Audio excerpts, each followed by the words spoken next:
নিচের মরা পাতাগুলো আমি কেটে দিচ্ছি।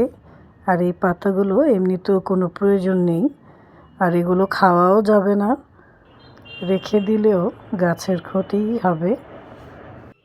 আসসালামু আলাইকুম, সবাই কেমন আছেন? আলহামদুলিল্লাহ আমি ভালো আছি, আশা করি আপনারাও সবাই ভালো আছেন। চলে আসলাম আম্মার বাসার ছাদে, একটু গাছের পরিচর্যা করছি। একটা জিনিস ঠিকই বলেছে সবাই, এই লাউ গাছ বলেন আর যেই গাছই বলেন, মরা পাতা রাখা ঠিক না। পাতা ছেটে দিলে আবার সুন্দর ফ্রেশ পাতা হয়। দেখেন এই যে পাতাগুলো, দেখেন লাউ পাতা, দেখছো কত বড়, 1 বিঘার উপরে এক একটা পাতা। মাশাআল্লাহ মাশাআল্লাহ। হ্যাঁ, লাউ পাতা দেখেই তো শান্তি। এগুলো ছিঁড়ে জৈব সারের মতো আমি অন্য গাছের মধ্যে দিয়ে দেবো। এই যে নিচের পাতাগুলো আমি ছেটে দিচ্ছি। এগুলো অপ্রয়োজনীয় পাতা। এই দেখছো বেগুন হয়েছে, মাশাআল্লাহ মাশাআল্লাহ। হ্যাঁ, অনেক ফুলও আসছে, তাই না? নিচের পাতাগুলো রেখে দিলে সত্যি আরও গাছের নষ্ট হয়ে যাবে, তার চেয়ে কেটে ফেলি। মাশাআল্লাহ মাশাআল্লাহ। এই ওই বেগুন গাছটা এদিকে নিয়ে আসো। এই বেগুন গাছগুলো ছেটে ছেটে দেই। আর এই যে টমেটো গাছের পাতাটাও ছাড়বো, কেমন মরা মরা পাতা হয়ে গেছে এটা, না? হ্যাঁ, এটা তো একটু রোদ লাগাইতে হবে না গাছে। দেখো কি ঝোঁকালো হয়েছে। হ্যাঁ, বেগুনে খুব ঝোঁকালো হয়েছে তো। দেখেন টমেটো গাছে ভালোই টমেটো ধরেছে, না?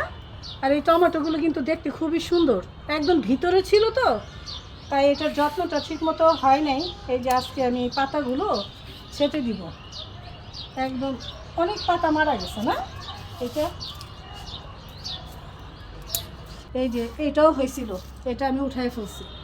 হ্যাঁ, এটা কি গাছ জানি না, আগাছা নিশ্চয়ই। হ্যাঁ, সব ছাঁটাই করা হচ্ছে আর কি।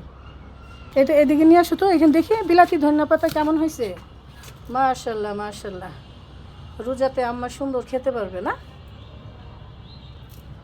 আর এই যে বেগুন গাছগুলো এইভাবে মাটিগুলো একটু নিগড়ে দিই। মাশাআল্লাহ, বেগুন ধরা শুরু করছে, ফুলও চলে আসছে এগুলো অলরেডি। ওইগুলি সব ওই সাইডে রাখ, এগুলো তো আজকে খাবার দিব। আজকে এই জায়গাটা ক্লিন করে দিব আমরা, সব গাছ বের করে ফেলছি। গাছ থেকে আজকে অনেক মরা পাতা ফেলা হয়েছে, এগুলো আমি ফেলবো না। আর এই যে দেখেন উনি কোথায়, মানে যতক্ষণ থাকবো আমাদের সাথে সাথে থাকবে, আমরা যাব আমাদের পিছে পিছে চলে যাবে সে। এই পাতাগুলো এখন উঠে একটা গাছের এখানে দিয়ে দাও। পরে তুমি পানি দাও নাই, তারপরে আবার এখানে এসে পানি খাচ্ছে। দেখেন ওকে আলাদা পানি দেওয়া হয়েছে, আবার এখানে এসেও খাচ্ছে। আর দুপুরের জন্য রান্না বসিয়ে দিয়েছি, কাচকি মাছ দিয়ে, পেঁয়াজের পাতা দিয়ে, টমেটো দিয়ে আজকে রান্না করব। আর ভাত বসিয়ে দিয়েছি। আর এই তরকারিটা খেতে এত মজা লাগে গরম গরম ভাতের সাথে। আর রান্না করা হচ্ছে নিরামিষ। নিরামিষ আবার আমার ছেলে খুবই পছন্দ করে, তাই রান্না করছি। মাশাআল্লাহ, দেখেন পেঁয়াজ পাতা কি সুন্দর হয়েছে, একদম তরতাজা। হ্যাঁ, আম্মা যখন রান্না করবে এখান থেকে একটা নিয়ে দিলেই হবে, মাছের তরকারিতে ভালো হবে। আর এই যে পুঁই শাক গাছে অনেক পাতা আসছে আল্লাহর রহমতে।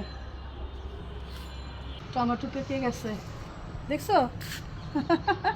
গাছে পাতা নাই, কিছু নাই, টমেটো পেকে গেছে।